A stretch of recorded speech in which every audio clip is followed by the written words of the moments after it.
وما منعنا أن نرسل بالآيات إلا أن كذب بها الأولون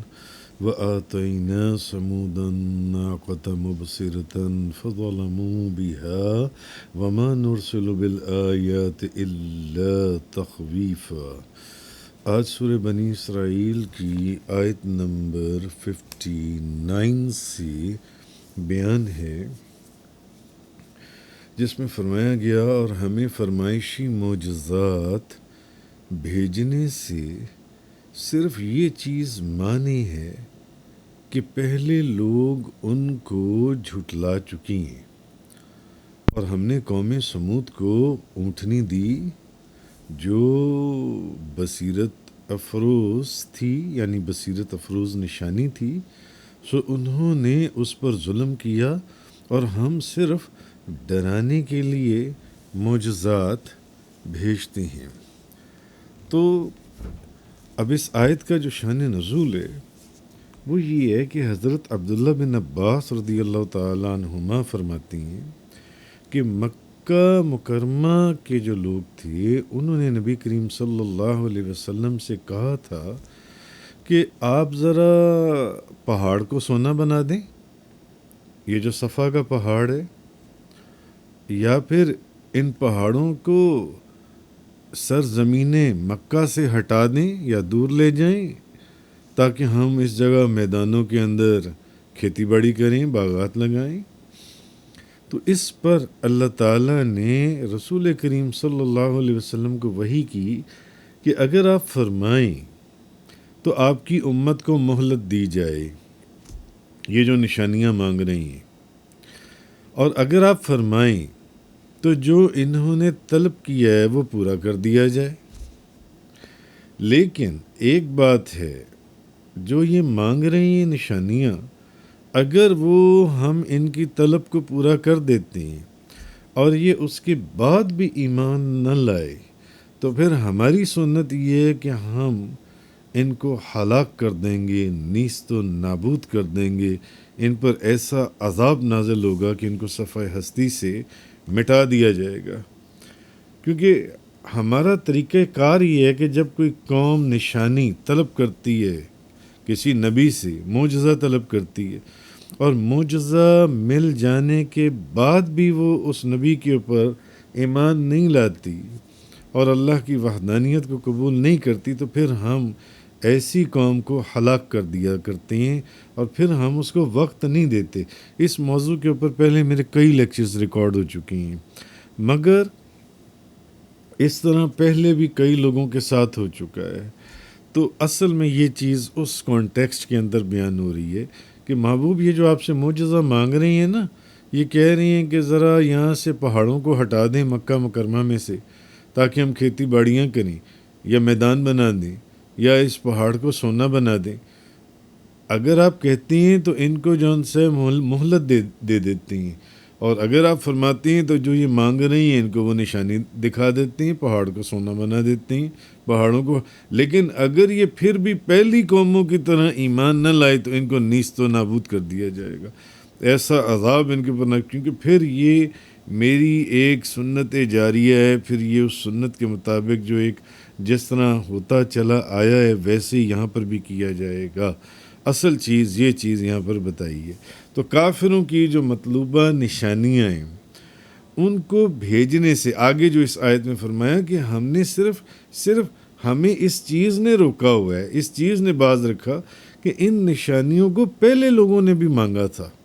اور جب انہوں نے ان نشانیوں کو مانگا اور ان نبیوں نے ان کو وہ معجزات دکھا دیے اور پھر بھی وہ ان کے اوپر ایمان نہیں لائے، تو پھر ان کے اوپر ایسا عذاب نازل ہوا کہ ان کو ہلاک کر دیا گیا اور ان کو نیست و نابود کر دیا گیا جن سے۔ تو قوم سمود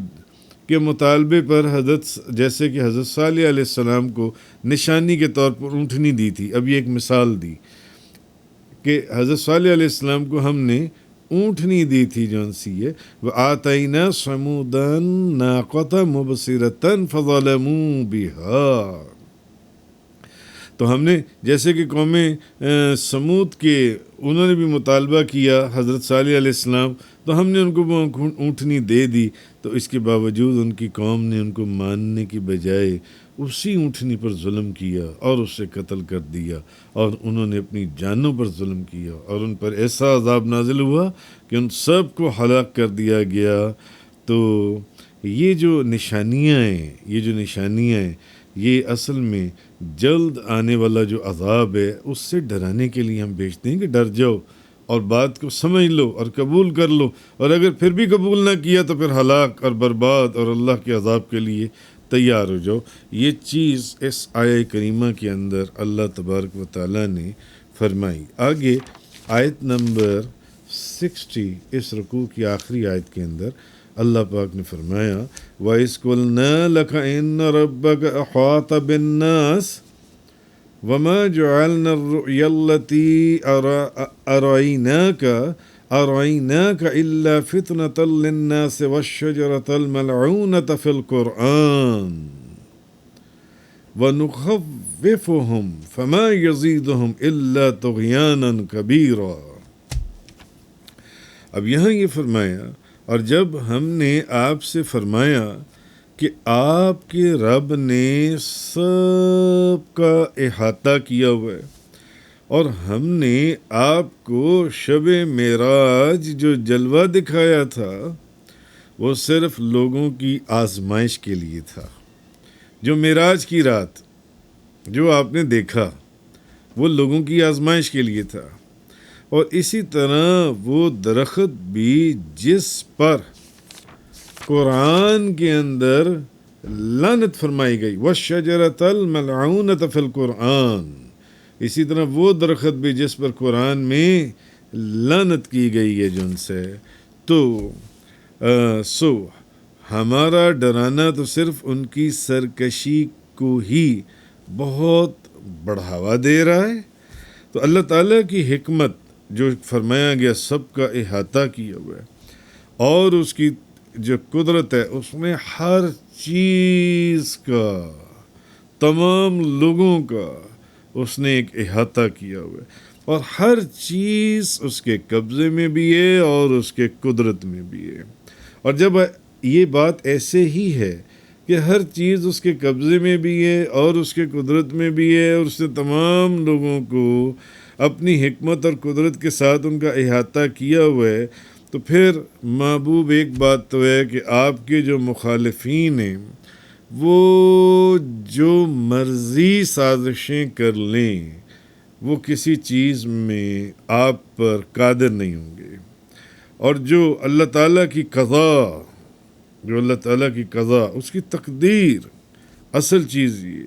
کہ اچھا اگر وہ آپ کو قتل کرنے کا ارادہ کرتے تھے یا آپ کو قتل کرنے کا ارادہ رکھتے ہیں تو اس ارادے کے راستے میں اللہ حائل ہے۔ کیوں؟ اللہ ان کو آپ کے اوپر قادر نہیں ہونے دے گا کبھی بھی۔ جیسے کہ پیچھے سورۃ المائدہ کی آیت نمبر 67 کے اندر ہم یہ چیز پڑھ کر آ گئے، اللہ آپ کو لوگوں سے محفوظ رکھے گا، اللہ آپ کو لوگوں سے محفوظ رکھے گا۔ اچھا آگے فرمایا کہ جو جلوہ آپ نے اس رات دیکھا، معراج شریف کی رات، شب معراج بیداری کی حالت میں جن اللہ کی نشانیوں کو آپ نے معائنہ کیا، آپ نے دیکھا، اصل میں وہ لوگوں کے لیے ایک آزمائش تھا، کیونکہ آپ دیکھیں کہ اس واقعے کا کتنے لوگوں نے انکار کر دیا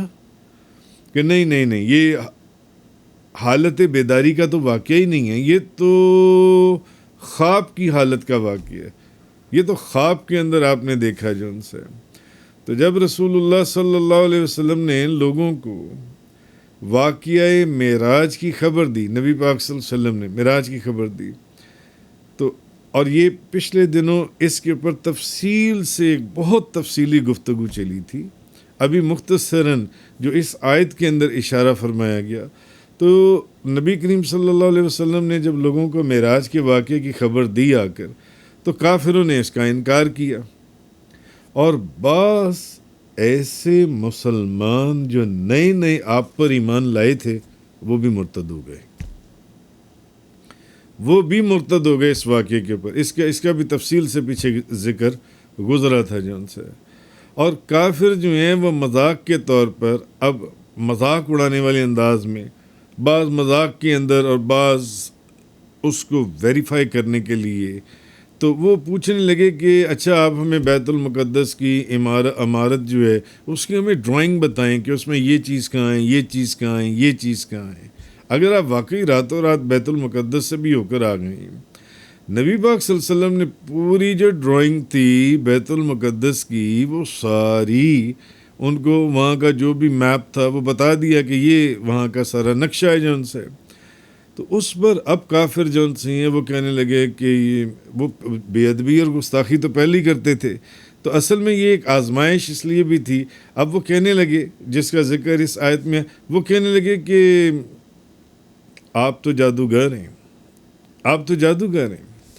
تو اس آیت میں اصل میں جسمانی معراج کا ثبوت ہے۔ کیوں؟ کیونکہ مشرکین نے اس کا انکار کیا اور فتنہ اٹھایا۔ اگر یہ صرف خواب کا معاملہ ہوتا، خواب کے اندر معراج ہوتی، تو کوئی بھی آپ کی اس بات کا انکار کرتا ہی نہ۔ جو نئے نئے لوگ مسلمان ہوئے تھے کلمہ پڑھ کر، وہ کبھی بھی اپوسٹسی کے مرتکب ہی نہ ہوتے، وہ مرتد ہو گئے۔ اس کا مطلب یہ ہے کہ یہ واقعہ معراج جون سے یہ حضور ان کو بتا رہے تھے کہ یہ عالم بیداری، حالت بیداری کا واقعہ ہے، جس کو ان کی عقلیں تسلیم کرنے سے تو انکار کر ہی رہی تھیں، اور بے ادب اور گستاخ وہ پہلے ہی تھے جون سے، کفار جون سے ہیں، انہوں نے اس کا انکار کر دیا۔ انہوں نے کہا نہیں، یہ خواب کا واقعہ، انہوں نے خواب دیکھا ہے، اپنے خواب کو بیان کر رہے ہیں جون سے۔ تو یہاں دکھانے سے معراج کی رات کی وہ سیر ہے جس کی خبر نبی کریم صلی اللہ علیہ وسلم نے مکہ والوں کو دی۔ تو حضرت ابو بکر صدیق رضی اللہ تعالیٰ عنہ، اس کا بھی ذکر پہلے کئی لیکچرز میں ہو چکا ہے، بہرحال یہاں پر بھی، کہ حضرت ابو بکر صدیق سن کر اسے ماننے، اس واقعے کو ماننے کی وجہ سے صدیق بن گئے، اور کافر جو ہیں اسی واقعے کو انکار کرنے کی وجہ سے زندیق بن گئے۔ وہ صدیق بن گئے، یہ زندیق بن گئے۔ تو معراج کو مان کر اصل چیز یہ ہے کہ کوئی صدیق بن گیا، کوئی زندیق بن گیا۔ آگے فرمایا والشجرۃ الملعونہ، وہ لعنتی درخت جس پر قرآن کے اندر لعنت فرمائی گئی ہے، وہ درخت، یہ درخت زقوم کا درخت ہے جو جہنم میں پیدا ہوتا ہے۔ اب اس کو کیوں آزمائش کا سبب بنا دیا؟ اس کو اب وہ تو ایک تو واقعہ معراج ہو گیا، اب یہ جو درخت جہنم میں پیدا ہوتا ہے، اس کو آزمائش کا سبب کہ یہ کیسے بن گیا، کہ یہ بھی ایک آزمائش تھی۔ اصل میں ابو جہل کہنے لگا لوگوں سنو میری بات، محمد صلی اللہ علیہ وسلم، اور وہ تو تمہیں کہتے ہیں کہ جہنم کے اندر آگ جل رہی ہوگی، اور وہ آگ جون سی ہے وہ پتھروں کو بھی جلا دے گی، پتھروں کو بھی جلا دے گی۔ دیکھو اب یہ کیا کہہ رہی ہیں کہ جہنم کے اندر ایک درخت بھی ہوگا، جہنم میں درخت بھی ہوگا، اور مجھے بتاؤ کہ یہ سچ کہہ رہی ہیں معاذ اللہ، یا یہ کیونکہ بے ادبی گستاخی میں انتہا، یا جھوٹ کہہ رہی، یہ سچ بول رہی ہیں یا جھوٹ ہے؟ بتاؤ، آگ کے اندر جو پتھروں پہاڑوں کو جلا دے، اتنی آگ، وہاں پہ کوئی درخت کیسے رہ سکتا ہے؟ درخت کیسے رہ سکتا ہے؟ تو اس طریقے سے، کیونکہ وہ بے وقوف تھے، وہ اللہ کی قدرت کو سمجھ ہی نہیں سکتے تھے،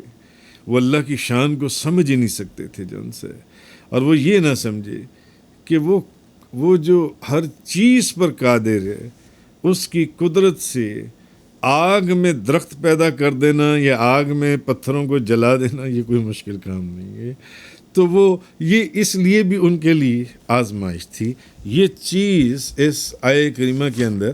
آیت نمبر 60 کے اندر جو فرمائی، مگر فما یزیدہم الا طغیانا کبیرا، سو ہمارا ڈرانا تو صرف ان کی سرکشی کو ہی بہت بڑھاوا دے رہا ہے۔ یعنی حالت ان کی یہ ہے، جب اس لعنتی درخت کا ذکر ہوا تو الٹا ابو جہل مکہ کے لوگوں کو، وہاں کے لوگوں کو کیا کہہ رہے دیکھو آگ کے اندر جو اتنی ایسی آگ پتھر جلے، یہ کہہ رہی ہے وہاں پر درخت ہوں گے. یعنی وہ لوگوں کو یہ اس چیز کا احساس دلانا چاہ رہا ہے کہ یہ جو کچھ بھی کہہ رہی ہیں یہ بس اپنے پاس سے کہہ رہی ہیں، معاذ اللہ استغفر اللہ من ذالک. تو یہ چیز اس آیہ کریمہ کے اندر فرمائی گئی کہ یہ جو واقعہ معراج تھا، جو جلوہ آپ کو دکھایا گیا، وہ لوگوں کی آزمائش کے لیے تھا. اور اسی طرح وہ درخت جس پر والشجرۃ الملعونۃ فی القرآن، وہ درخت جس پر قرآن میں لعنت کی گئی، وَنُخَوِّفُهُمْ، اور ہم انہیں ڈرا رہے ہیں، فَمَا يُزِيدُهُمْ إِلَّا طُغْيَانًا كَبِيرًا، اور ہم انہیں ڈرا رہے ہیں، ہمارا ڈرانا تو صرف ان کی سرکشی کو ہی بہت بڑھاوا دے رہا ہے. تفسیر قرآن کا یہ لیکچر انگلش میں سننے کے لیے براہ کرم ڈسکرپشن میں موجود لنک پر کلک کریں.